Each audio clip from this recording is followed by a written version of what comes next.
It's a shame that discotheque controversy with Jello Apocalypse is going to be used as fuel by the worst anti-dub slash localization weirdos online for like the next 5 years. My absolute best advice to new aspiring translators in this current climate, find yourself a group chat of trusted friends and or industry peers. Wanna brag? Discord. Tweak the story, soften some bigotry? Discord. Actually, Brendan for filling out all the checkboxes of a localizer boogeyman by drying out his undies on the internet for all to see. Legitimately, you. You're perpetuating chud nonsense. What terrifies me is if an anime distributor were to admit how they ruined 50 million anime. Imagine the backlash against peaceful localizers. If you partake in anime to any degree, there's no doubt you've become well acquainted with big publishing companies throughout the Western industry over the years, your Crunchyrolls and Funimations. However, I'd wager there's at least a decent portion of you who are not at all familiar with Discotek.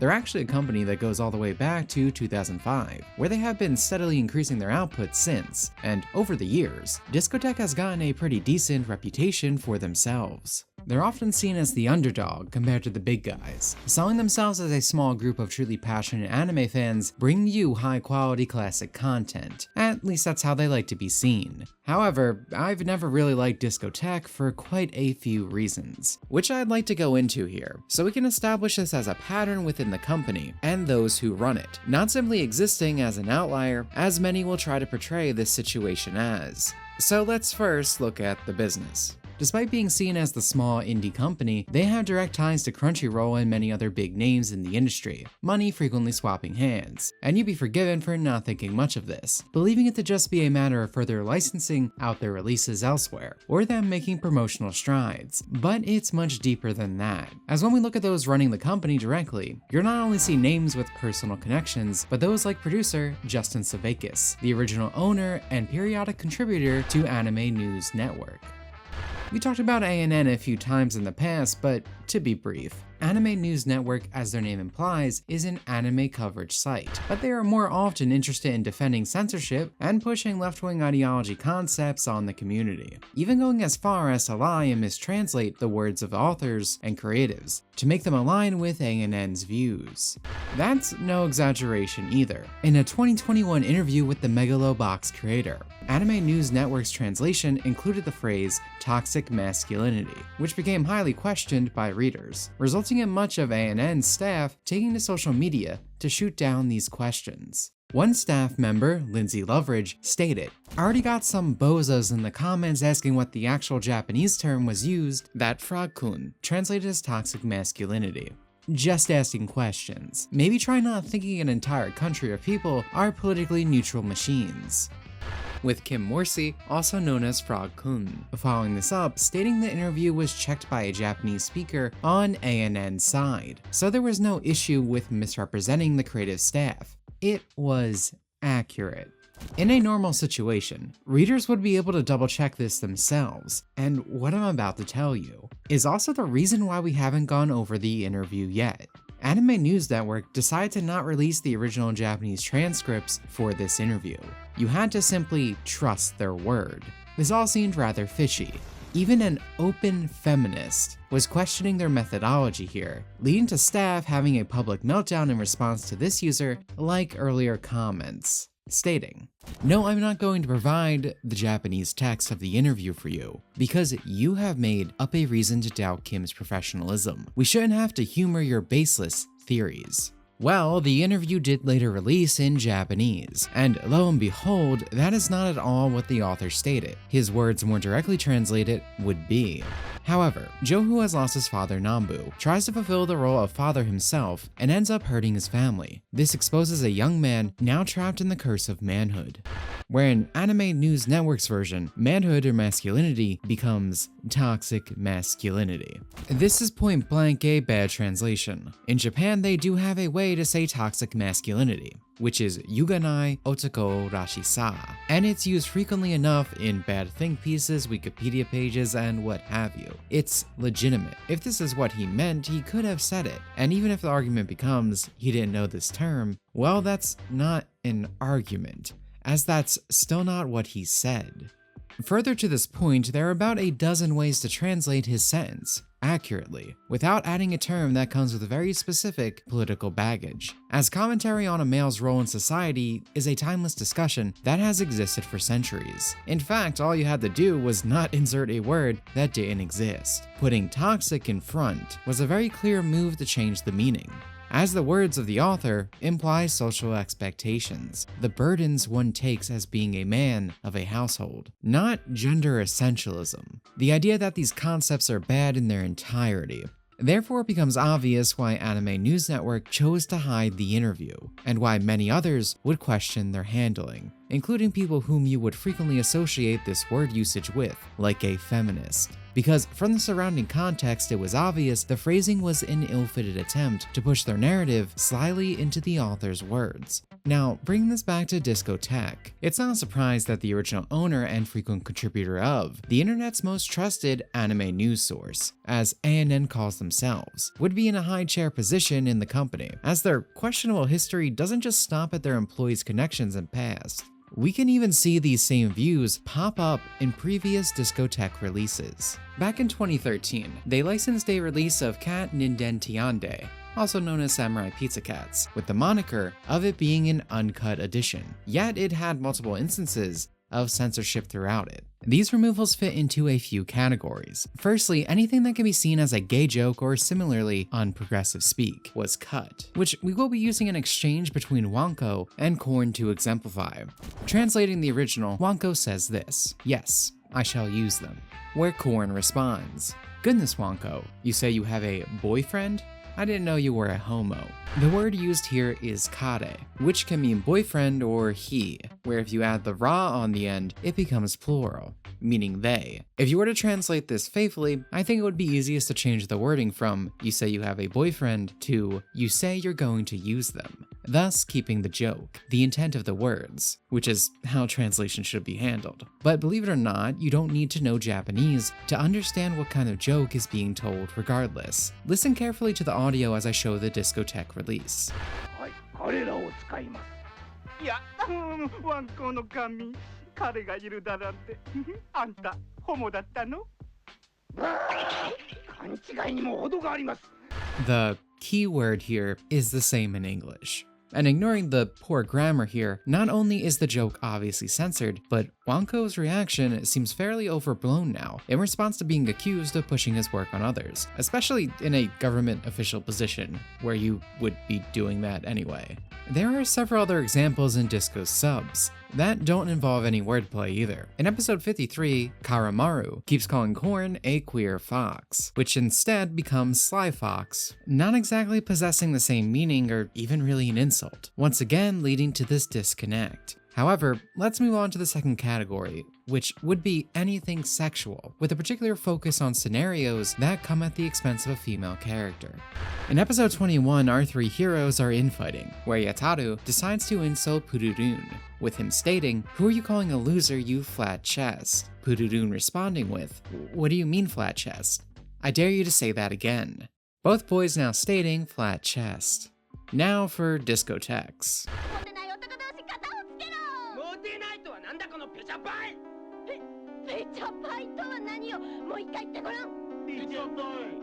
It seems referencing her chest size was just too much for the uncut release of this anime, so they decided to try and use tomboy as an insult, despite it not making sense in this scene, as the insults being thrown around are actual traits of the characters. While this seems random, as Pururun couldn't be further from this descriptor. She's cutesy, clad in pink, and her projectile weapons are heart-shaped. Everything about her is fairly girly, once again putting the subs at odds with the content. Now, many would argue that this or any of the changes aren't a big deal, so why should it matter? But to that I ask, if it's not a big deal, then why change them in the first place? It clearly matters enough for it to be removed. But I'm stopping with this brief rundown, because despite there being plenty more, you're not here for this. I'm not going to pull up every release this company ever made and list every individual issue. These examples just serve to demonstrate that Discotek has a history of such changes, going back to a decade ago, both in their releases and those running the business. It's once again important to establish this, because many will try to dismiss the upcoming information as a simple outlier in their catalog,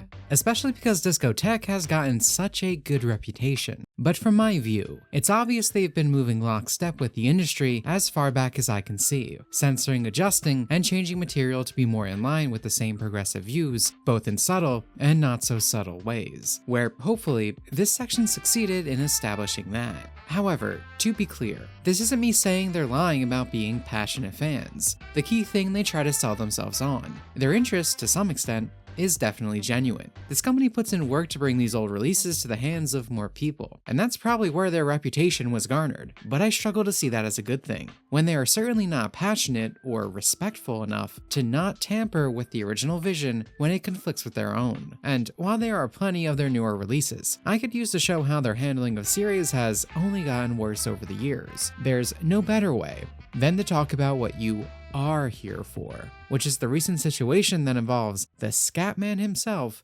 Jelloapocalypse.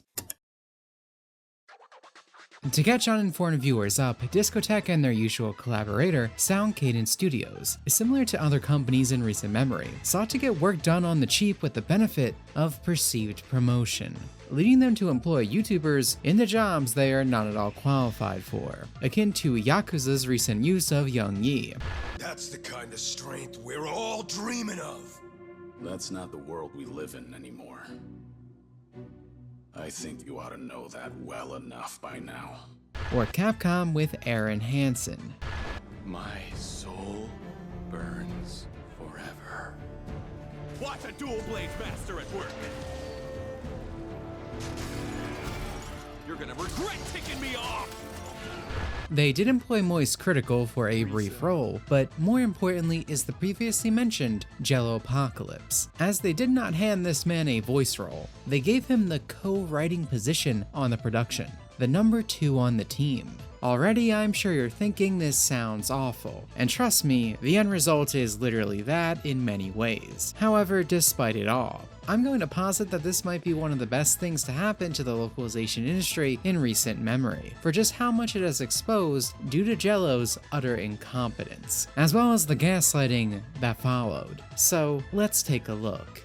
Toward the end of the dub's production, Brendan Blabber, also known as Jelloapocalypse, would speak on the project through his Patreon, as well as several other platforms. Throughout these, Brendan was quick to make both his and the lead writer, Marissa Lenti's, disdain for the anime clear, stating, "My involvement started when Marissa told me she was annoyed about having to localize the scripts for the show, and while Marissa thought she sort of hated Lovecom's original writing, I came to the conclusion that I definitely hated Lovely Complex." Okay, so it is quite unprofessional to openly shit-talk a property you've worked on in this industry, so Lenti cannot express any opinions, as they have an official relationship with Sound Cadence, Discotek, and Toei Animation. But I will tell you what I think, and I think Lovecom is a bad show about Riza Koizumi, an actual psychopath and all-over useless freak. Frankly, having the dub come out this good, in the end, is a little frustrating. Anyone who watched this show as a kid and has fond memories of it, and revisits the dub will think, wow, it's just as good as I remember. No, it isn't. We made it good. This show sucked. Despite Jello being aware of how bad a localizer, admitting to these feelings toward the production was, he still stupidly reinforces how much his co-writer, Marissa Lenti, a more established figure, also hated the show, and suggested Jello work on the production specifically so they could fix the script. These statements weren't left without further reasoning either. Brendan, in these posts, goes paragraph after paragraph, explaining that every gag throughout the show is problematic, in some way. But he focuses most heavily on the transphobia he perceived in both the show and from the author herself, stating that episodes focused around the character Seiko are thinly veiled trans panic plots, while simultaneously, and confusingly, stating that the character being sexualized relative to the females, as in treating them equally, also makes the show transphobic. All these statements culminate into a sentiment from Jello, which read, "It's not like we could write it out entirely, but we changed a lot of things to take the edge off," where he then further goes into describe such changes, and to summarize both from his description and what is in the end product. They altered as much dialogue as possible, focusing on taking away instances of the character being referred to as a guy, while writing other characters to be both more supportive overall, as well as, when the animation made it clear the character was uncomfortable, they at least tried to change or downplay the reasoning. In fact, the goal of the dub largely seemed to be to translate specify the show in general, but you don't have to take it from me. Let's once again look to Jello's words. Lenti passed the episode and its script by multiple trans sensitivity readers, and not only made sure to cast a trans person as Seiko, but also to cast as many of the trans actors who auditioned for her as possible. I don't have an exact number, but I think the Lovecom dub has something like 20 trans/non-binary actors in it. It's one of the transiest anime dubs in existence, if not the transiest. Hiring people not for their talent, but an arbitrary thing they write in their Twitter bio, very much shows in the end product, whether it's the heckin' validization, or the lack in quality for many performances. But this disdain went so far as to have Jello later go on to explain he wanted to remove the author from the dub of the anime, as she makes a cameo in the final episode. Quote, "I did tell them that if we didn't cut the character praising the mangaka out of the episode in our dub, I would quit the co-writing position on the spot." Now here's where the title of the video comes into play, and where the lies begin, as once fans started raising concerns and bringing attention to Discotek's dub, as well as Jello's statements, white text and black background posts from each company involved began to circulate. I'd like to read an excerpt from Discotek's response in particular. "We are aware of the comments made by a contractor that worked on Lovely Complex. The English version was made with the supervision and approval of the show's original producers. Dubs commonly punch up comedy and smooth over rough patches so that the end product aligns with the show's intended audience and provokes the intended response. Discotek has always presented this with as little alteration as is possible when translating from very different languages. We are deeply disappointed at this individual's lack of professional discretion and will not be working with him in the future." They would later state that Jello's changes did not make it into the actual dub, referencing the previously mentioned author cameo not being cut. Unfortunately, many people who cover these situations you find from YouTubers, streamers, and journalists tend to just repeat tweets that they read on the internet, in the hopes of breaking stories for more views. So it's resulted in talking heads thinking this was a good response, and consequently, sweeping this entire endeavor under the rug, to my utter bewilderment. We're gonna take this in pieces though. Firstly, we need to dispel the claim that Jello's changes didn't make it in, as this is factually incorrect. The entire dubbing cast was compromised because of him and Lenti, which was approved by these companies, as well as the wasted funds on sensitivity readings. Then further, throughout the actual dub, as Jello said, references to Seiko being a he and interactions with the character that can be seen as not progressive are largely played down or removed, as are other problematic elements. There were a few examples on screen earlier, such as making Seiko talk about living their truth, as well as the usual insertions about sexism and whatnot. But as is just as often the case, these changes don't stop at politics.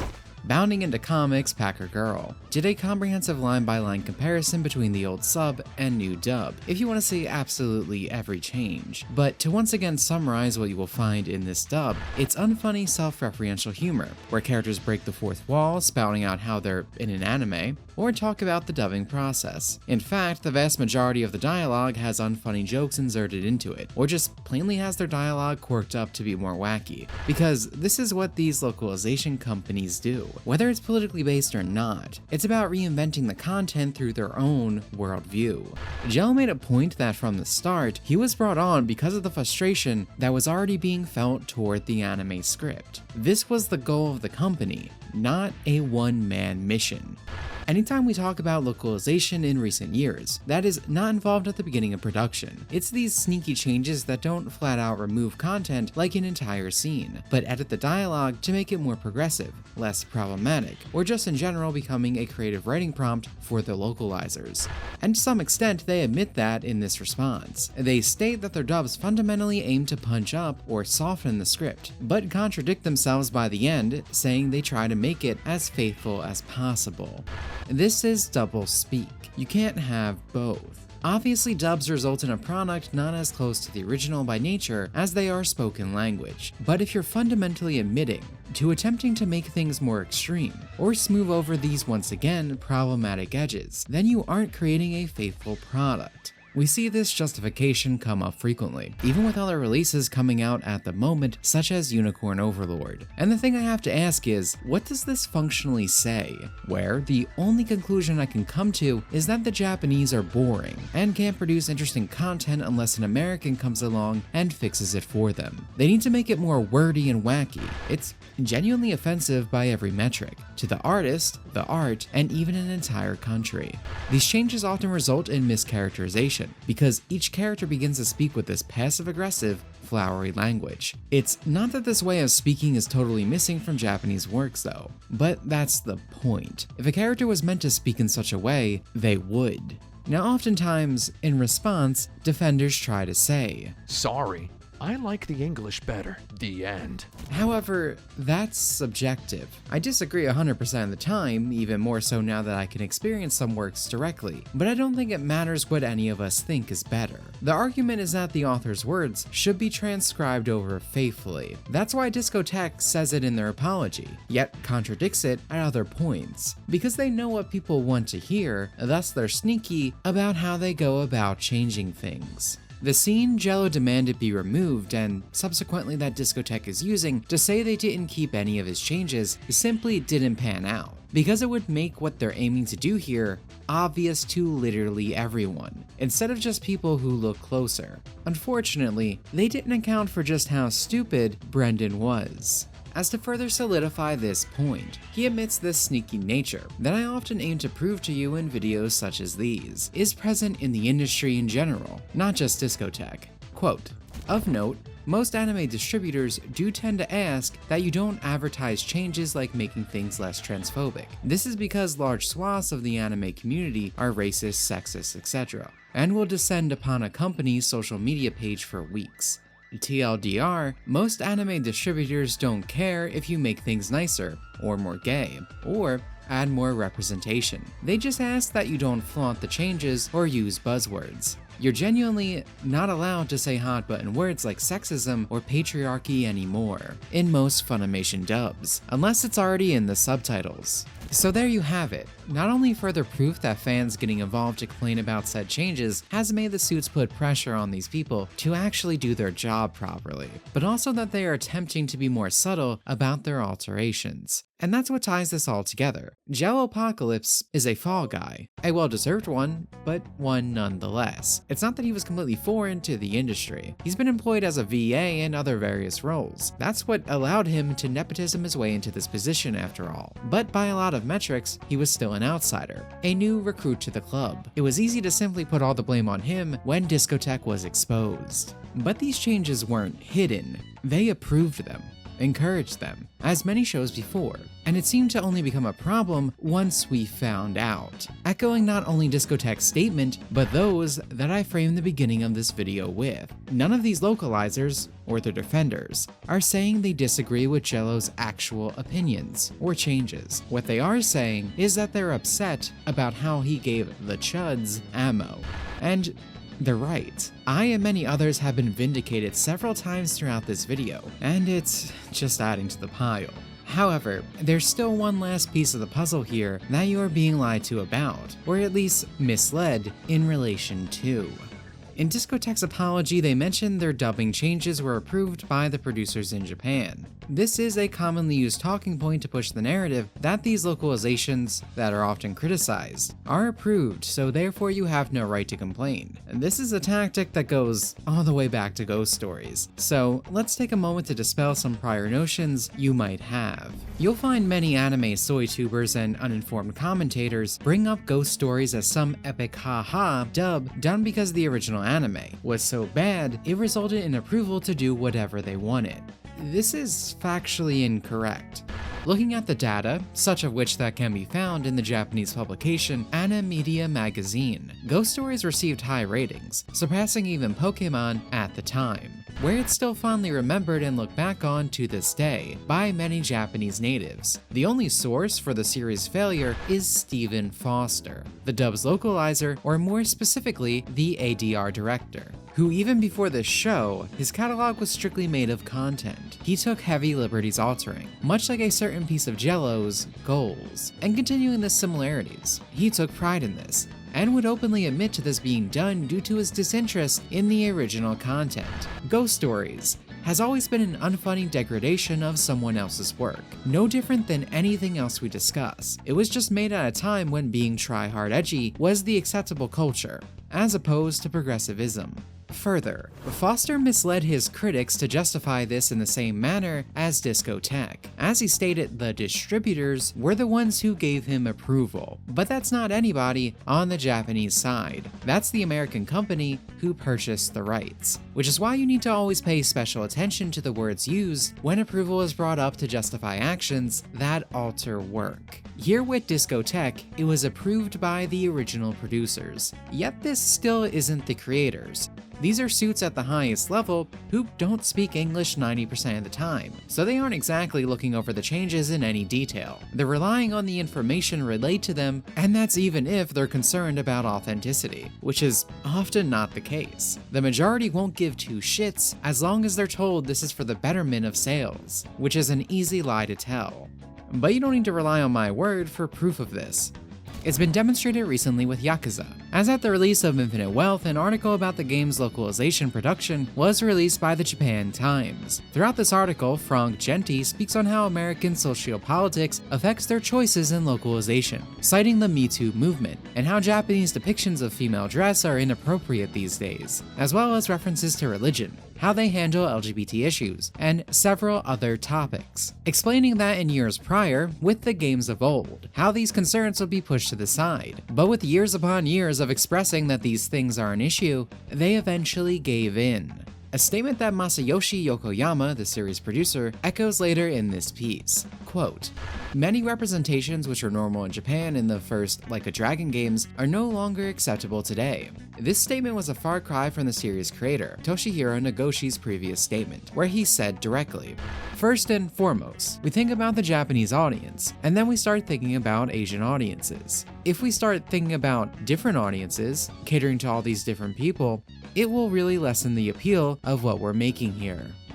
I couldn't have said it better myself. Of course he's left Sega, so no surprise the series changed direction, but regardless. As you can imagine, the Japan Times article and Masayoshi's words created quite a storm, from both the East and West. And the result was Masayoshi making another statement. Here he clarified that the Japanese version and Western release do not have any differences, that the localizers were making sure to only cut out things that were unacceptable.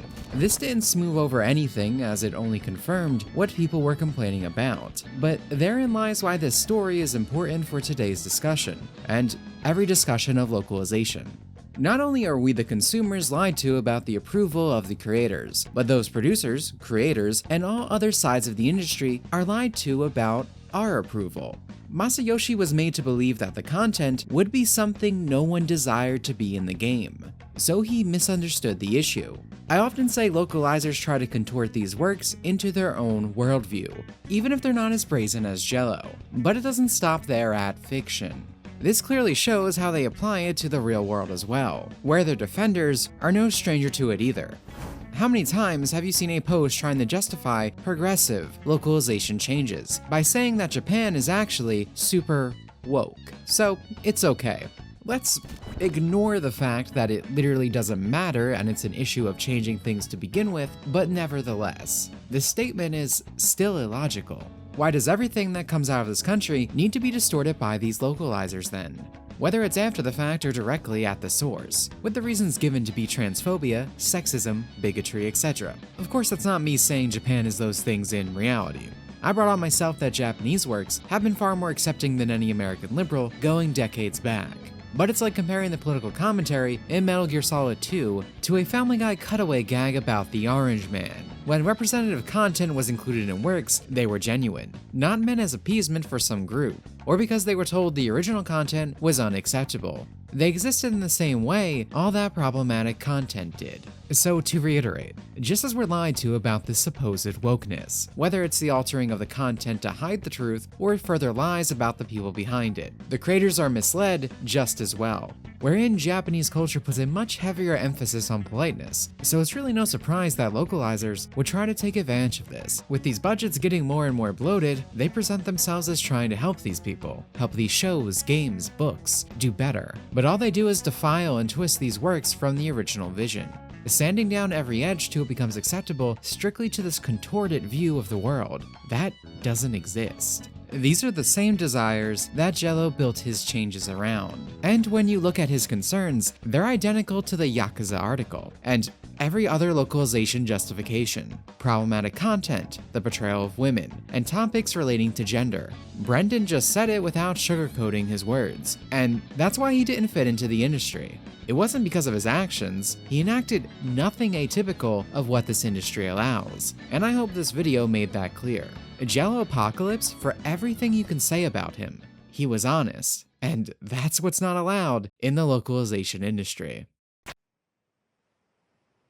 Despite me seeing this largely as a positive incident, for both the attention it garnered and what it revealed to us, today I'm going to have to leave you on a more somber note than recent. While out of the hands of all those involved at Discotek, the timing of this event could not have been worse. For those unfamiliar, Lovely Complex is a very famous entry in the shoujo genre, whereas just 2 weeks prior to this incident, another shoujo artist, Hinako Ashihara, took her own life.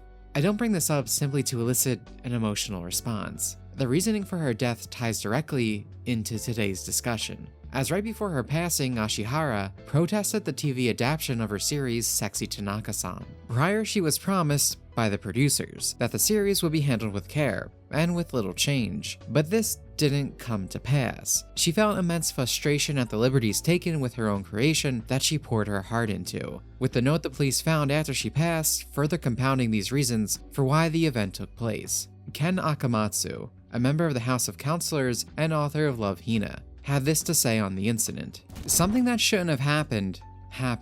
In media mixed projects of manga and novels, this has been a frequent occurrence for a long time. Original developments and character changes that the original author did not want have become a problem.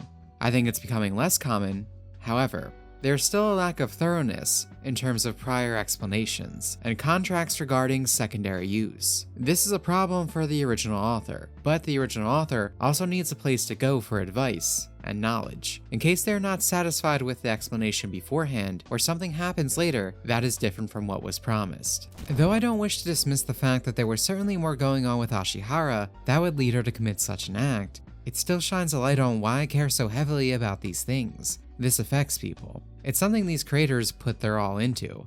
Their heart, their soul, their dreams, and their ideas. Which makes it all the more ridiculous that Discotek's statement was not only a masterclass in gaslighting, but those in charge like Justin Savakis were actively mocking all those concerned on his social media.